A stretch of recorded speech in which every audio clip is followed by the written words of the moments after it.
I saw him for the first time at 5 in the morning, when the whole city was asleep.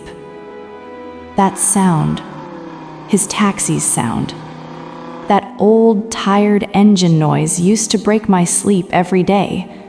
But I was never angry, because there was something in his eyes, like a man who couldn't afford to lose, but also wasn't winning.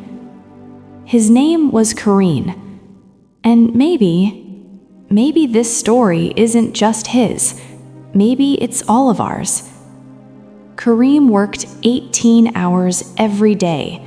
Sounds unbelievable, doesn't it? But I counted. From 5 in the morning to 11 at night. He stopped only twice, once for prayer, once for tea.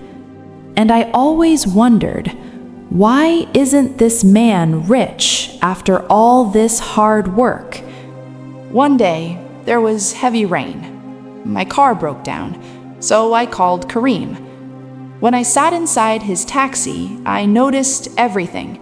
The seats were torn, the window was cracked, and on the dashboard, a small photograph, a child. "Who is this?" I asked. "My son, 7 years old," he replied without looking at me. Then silence. I asked him quietly, "Kareem, you work so much, still?" He kept his hands on the steering wheel and said, "Sir, no one moves forward from hard work alone. They move forward from understanding." I went silent. He started speaking slowly, like he wasn't talking to me, but to himself. I thought, if I work harder than everyone else, my son will study in a good school. My wife won't worry about money for medicine. I kept thinking, just a little more, just a little more. Then his voice broke. "But sir, I'm still standing where I was 3 years ago, and those people who work less than me, they've moved ahead." I noticed his hands. They were shaking. He said, "I was wrong." He said, "I thought hard work was enough, but I never asked myself what I'm doing, why I'm doing it, and is this taking me anywhere?" I asked him, "So what did you need?" He took a long breath. "Sir, 3 years ago, I got an opportunity. A man asked me to start a small transport business with him, 2 or 3 cars. He paused, but I refused. "Why?" I asked. "Because I thought, I'm a driver, not a businessman. I'm not educated enough. I don't know how." Then he smiled, a smile full of pain. Today, that man owns 7 cars, and I'm still waiting for a job in one of his cars. I had no words.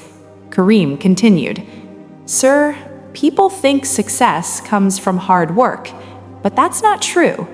The truth is, we put our hard work into things that feel safe, into things we already know, and we fear the things we don't know, even though those are the things that can take us forward." Something broke inside me. He stopped the car at my destination, looked at me, and said, "Sir, you're educated. If you ever get an opportunity and you feel afraid, remember this." "Remember what?" I asked. "That work hard where there is room to grow, not where there is only room to survive." He drove away, and I stood there for a long time. Today, whenever I feel afraid of something new, whenever I think of choosing the safe path, I remember Kareem, his 18 hours, his torn seats, his son's photograph, and those words he maybe said more to himself than to me. Maybe we're all Kareem, working hard but in the wrong place, running but in the same circle. So the question isn't how hard you're working. The real question is, where is your hard work taking you? Tell me in the comments, have you ever stood at such a crossroads?